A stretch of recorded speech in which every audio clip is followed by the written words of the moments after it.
नमस्कार, जनता लाइव में आप सभी का स्वागत है। मैं हूं आपके साथ नलिनी। नरसिंहानंद का एक बयान तेजी से सोशल मीडिया पर वायरल हो रहा है, जिसमें वो कहते नजर आ रहे हैं कि इस बार दशहरे में आप जो है रावण, मेघनाथ और कुंभकर्ण को मत जलाइएगा, बल्कि जलाइएगा मोहम्मद नबी का पुतला। जी हाँ, इसी पूरे मुद्दे पर हमारे साथ बातचीत करने के लिए सुप्रीम कोर्ट के अधिवक्ता महमूद प्राचा जी मौजूद हैं। सर, जो टिप्पणी की गई उससे आप बखूबी रूबरू हैं, मुझे बताने की जरूरत नहीं है। सवाल ये है कि इस टिप्पणी पर आपकी क्या राय है? देखिए, मेरी इस टिप्पणी पे वही राय है जो बहुत दिन पहले से मैं कह रहा हूँ।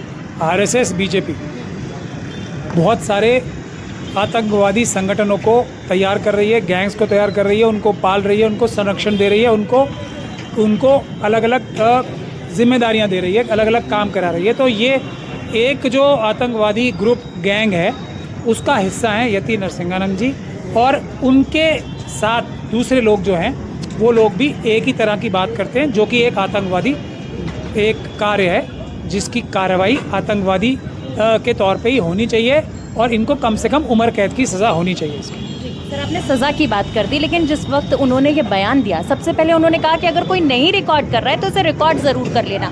इतने हौसले बुलंद हैं कि जानबूझकर मंच से कह रहे हैं कि इसे रिकॉर्ड ज़रूर करना। किसकी शय पे हो रहा है ये सब? देखिए, आपने ही अपने सवाल में ही अपना जवाब दे दिया। अब शय किस किस की चलेगी? जितने डरपोक नरसिंहानंद जी हैं व्यक्ति, मैं उन्हें जानता हूँ, उनके बारे में मैंने पूरी डिटेल्स हासिल कर ली हैं, और वो डिटेल्स जो है, एक त्यागी जी थे उनके मित्र, अभी भी हैं, वो भी अपने आप को इस प्रकार की वाहियात बातें करने का एक्सपर्ट मानते थे। हमारे पास एक केस आया सिर्फ सुप्रीम कोर्ट में, हमने उनसे तरह तरह की माफ़ियाँ भी मंगवाई सुप्रीम कोर्ट में, और ये इंश्योर किया कि वो उसके बाद एक भी उस प्रकार की गंदी और वाहियात बात नहीं करेंगे, और आज तक वो कर नहीं पाए। वही कैरेक्टर, उतने ही डरपोक यति नरसिंहानंद भी हैं। लेकिन अब इनको क्या, जो मैं अंदाज़ा लगा रहा हूँ, इन्होंने कहा होगा सबसे पहले मुझे गाज़ियाबाद पुलिस से बात कराओ, तब मैं ऐसी कोई बदतमीज़ी की बात करूँगा। तो आरएसएस और बीजेपी के लोगों ने इनकी बात कराई होगी गाज़ियाबाद पुलिस से, उससे भी उनको मतलब डर उनका निकला नहीं होगा, क्योंकि ऐसे लोग डरपोक बहुत होते हैं, जो आतंकवादी होते हैं वो डरपोक बहुत होते हैं। तो उसके बाद उन्होंने कहा होगा यूपी एटीएस से बात कराओ मेरी, कहीं वो तो नहीं कर देंगे मेरे खिलाफ कानूनी कार्रवाई। फिर यूपी एटीएस से बात कराई गई होगी। फिर उन्होंने बोला होगा कि दिल्ली की स्पेशल सेल है, वो सब जगह पहुंच जाती है, उनसे बात कराओ। तो फिर उनके अफसरों से बात कराई गई होगी। फिर उन्होंने कहा होगा एनआईए से भी बात कराओ, वो भी एक संगठन है, कहीं वो आ गए तो मैं क्या करूँगा, तो उनसे एनआईए से बात कराई होगी। जब सब लोगों ने उन्हें आश्वासन दे दिया कि हम आपके साथ हैं, आप ये बदतमीज़ी करो, तब वो हिम्मत जुटा पाए होंगे, ये मेरा मानना है। अगर ऐसा सच नहीं है तो ये सब धारा 15, 16, 18, 17 के मुलजिम हैं यूएपीए एक्ट के, और 111 बीएनएस के। इनके खिलाफ आज तक किसी भी पुलिस ने ये वाली धाराओं में एफआईआर नहीं की है। ये इस बात का सबसे बड़ा सबूत है कि ये इन सब लोगों के आश्वासन पे ही ये बदतमीज़ी कर पा रहे हैं। नरसिंहा राय की जिस प्रकार से टिप्पणी आई, ये पहली बार नहीं है जब मुस्लिम समुदाय को टारगेट किया गया हो, इस तरीके से नबी पर टिप्पणी की गई हो या प्रॉफेट मोहम्मद पर टिप्पणी की गई हो। पहले भी ऐसा होता रहा है। नुपुर शर्मा का बयान भी सर आपको याद होगा, याद दिलाने की जरूरत नहीं है। ऐसे में क्या जानबूझकर टारगेट करने की कोशिश की जा रही है, और अगर करने की कोशिश की जा रही है तो क्यों करी जा रही है, आपको क्या लगता है? देखिए, इसको मैं बहुत बार एक्सप्लेन कर चुका हूँ, आज एक बार फिर करना चाहता हूँ कि ये लोग डिसिप्लिन सोल्जर्स हैं, बुज़दिल ज़रूर हैं लेकिन डिसिप्लिन सोल्जर्स हैं। आप जो भी नाम ले रही हैं वो सब आरएसएस के इन संगठनों के डिसिप्लिन सोल्जर्स हैं। ये वही करते हैं जो इनसे कहा जाता है, अपनी अपनी ड्यूटी निभाते हैं, और ये कुछ नहीं करते। इसीलिए एक तरह के बयान अलग अलग जगह से अलग अलग टाइम पे आते हैं। तो ये यति नरसिंहानंद भी उसी तरीके के एक गैंग मेंबर हैं, टेररिस्ट गैंग मेंबर हैं। अब जो आप बात पूछ रही हैं कि ये इनके खिलाफ कोई कार्रवाई हो क्यों नहीं, वो भी मैं आपको बता चुका हूँ। अब अल्टीमेटली निकल के सवाल यहाँ आता है कि इन लोगों के खिलाफ कार्रवाई क्या होनी चाहिए। जब तक आतंकवादी घटना होने के इनके ऊपर मुकदमे दर्ज नहीं होंगे, ये लोग इस प्रकार की घटनाएं करते रहेंगे। सर, लोगों में बहुत गुस्सा है इस टिप्पणी को लेकर, सोशल मीडिया पर ट्रेंड कर रहा है। लगभग 20 लाख से ज़्यादा लोग इस चीज़ को लेकर ट्वीट कर चुके हैं कि यति नरसिंहा राय की जो गिरफ्तारी होनी चाहिए। फिर आप गिरफ्तारी तो शुरुआत है, इनको उम्र कैद होनी चाहिए, और एक बार नहीं कई बार उम्र कैद होनी चाहिए। अब ये कर किसकी शय पे रहे हैं? वो शय है आरएसएस और बीजेपी। और क्यों कर रहे हैं उसकी भी वजह है। पाकिस्तान और चाइना अपने आप को भारत का सबसे बड़ा, जो वहाँ की एस्टेब्लिशमेंट है, भारत को अपना सबसे बड़ा रोड़ा मानते हैं, भारत को अपना सबसे बड़ा दुश्मन मानते हैं, क्योंकि भारत देश में इतनी ताकत है कि वो चाइना का एक तरीके से मुकाबला करके चाइना को हरा सकता है, और किसी देश में इतनी ताकत नहीं है। तो भारत को नष्ट और बर्बाद करने के लिए चाइना की एस्टैब्लिशमेंट और पाकिस्तान की एस्टैब्लिशमेंट काम करती रहती है।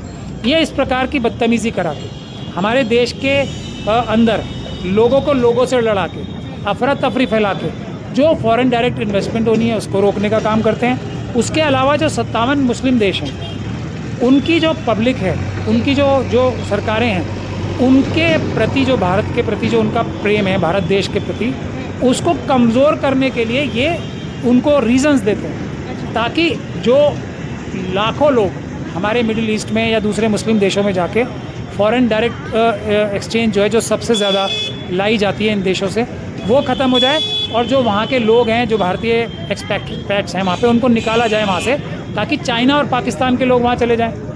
उनकी इकॉनमी को फ़ायदा, हमारी इकॉनमी को नुकसान।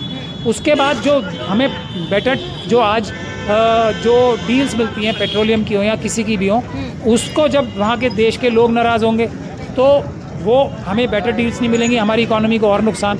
फायदा सर जब इस प्रकार का बयान नुपुर शर्मा द्वारा दिया गया था तो गल्फ कंट्रीज इंडिया को बॉयकॉट कर रही थी। बार बार इसी तरीके की टिप्पणियां आना, क्या हमें डर नहीं रह गया कि अंतर्राष्ट्रीय लेवल पर वापस से इंडिया को बॉयकॉट करने लगा जाएगा? जब आप देखिए अडानी, अंबानी, यूसुफ लुलू जैसे लोग चाइना की कंपनीज के साथ मिलकर भारत का ट्रेड डेफिसिट इतना करा चुके हैं, भारत देश की पॉलिसीज़ को मोदी जी से कह के, अमित शाह जी से कह के, निर्मला सीतारमण जी से कह के कि ट्रेड डेफिसिट 85 to 15 का हो गया है। 1 रुपये का व्यापार होता है तो 85 पैसे चाइना कमाता है, 15 पैसे हम कमाते हैं। ये किसने किया? ये मनुवादी मानसिकता के बिजनेसमैन ने ऐसी पॉलिसी बनवाई है, तो उनके तो मज़े आ रहे हैं ना। चाइना ने जो उनको सुपारी दी है भारत को कमज़ोर करने की, ये सब काम करके, और जो मुस्लिम देशों की नाराज़गी आप बता रही हैं, उनके तो नंबर बढ़ रहे हैं चाइना और पाकिस्तान में। सारी चीजें जानबूझकर की जा रही है। बिल्कुल 100%, यही तो कह रहा हूँ मैं। और सरकार, आरएसएस और बीजेपी इसमें डायरेक्ट इन्वॉल्व है। सिर्फ अडानी, अंबानी, यूसुफ लुलू ही नहीं है, सरकार के लोग डायरेक्ट इन्वॉल्व हैं। और उसका सबसे बड़ा एग्जाम्पल ये है कि सुब्रमण्यम स्वामी साहब कितनी बार बोल चुके हैं, 4000 से ज़्यादा किलोमीटर जगह चाइना हमारी एक तरीके से कब्जा कर चुका है। और वो इसलिए कर चुका है क्योंकि नरेंद्र मोदी जी को डरपोक बताते हैं वो। तो अब क्या सुब्रमण्यम स्वामी जी के खिलाफ अगर वो एक्शन ले लेते मोदी जी, तब मैं मानता कि सुब्रमण्यम स्वामी जी गलत बात बोल रहे हैं। अगर उन्होंने एक्शन लेने की ज़रूरत नहीं है उनमें, तो इसका मतलब कहीं ना कहीं सुब्रमण्यम स्वामी साहब सही बोलते हैं। अभी ये सोनम वांगचुक साहब वहाँ से आए, क्या कहने आए हैं? उनको जो अरेस्ट कर लिया इलीगली, जो एक अपने आप में अपराध है उनको अरेस्ट करना, क्यों कर लिया? धारा 144 लगा दी। 150 शांतिप्रिय लोगों के साथ जो ये कहने आए थे कि हमारे चरवाहे जो हैं वहाँ पे अपनी ट्रेडिशनल जगहों पे जाके अपने पशु नहीं चरा पा रहे हैं, चाइना ने हमारे को आना बंद कर दिया भारत की धरती पे से, उसको छुपाने के लिए उनके ऊपर दबाव। वो क्या कहने आए हैं कि हम चाहते हैं कि हम जो भारत के शेड्यूल 6 में, कॉन्स्टिट्यूशन में जो हमारी गारंटी है, उसको इम्प्लीमेंट कराना चाहते हैं। संविधान मत तोड़ो, सेल्फ गवर्नेंस होनी चाहिए, हमारे वोटों से जीती हुई सरकार आनी चाहिए। उनको अरेस्ट कर लेती है सरकार, क्यों? ताकि पाकिस्तान और चाइना को मदद हो सके, जो लद्दाख के लोग हैं वो भारत से नाराज़ हो सकें।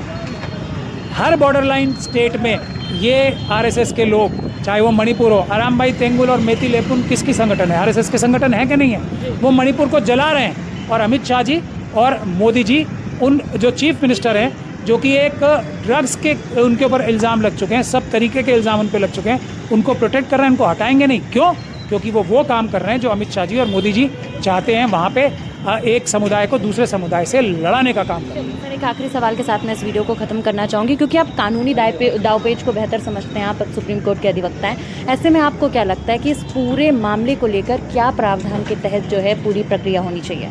मैंने आपको पहले भी बताया, धारा 15, 16, 17, 18, 20 अनलॉफुल एक्टिविटीज़ प्रिवेंशन एक्ट, जो कि आतंकवाद को रोकने के लिए कानून है, और बीएनएस की धारा 111 के तहत इसमें कानूनी कार्रवाई जब तक नहीं होती, जो कॉन्स्पिरेसी है उसकी कार्रवाई नहीं होती, उसका मतलब साफ है कि इन लोगों की मदद की जा रही है। एक गैंग है ये आतंकवादियों का। जब तक इन धाराओं के तहत उनके खिलाफ कानूनी कार्रवाई नहीं होती, इसका मतलब साफ है सरकारी अधिकारी इनको बढ़ावा दे रहे हैं, इनको मदद कर रहे हैं, इनसे ये सब काम करा रहे हैं। तो हमने अभी आपको सुनवाया कि किस प्रकार से नरसिंहानंद की टिप्पणी को लेकर महमूद प्राचा जी ने कहा कि सत्ता पक्ष जो है वो इसे बढ़ावा दे रही है। बहरहाल अब देखना होगा कि इस पूरे मुद्दे में आगे क्या कुछ होता है। इसी प्रकार से तमाम अपडेट्स इस मुद्दे से जुड़ी हुई आप तक पहुंचाते रहेंगे। जुड़े रहिए द जनता लाइव के साथ। Thank you.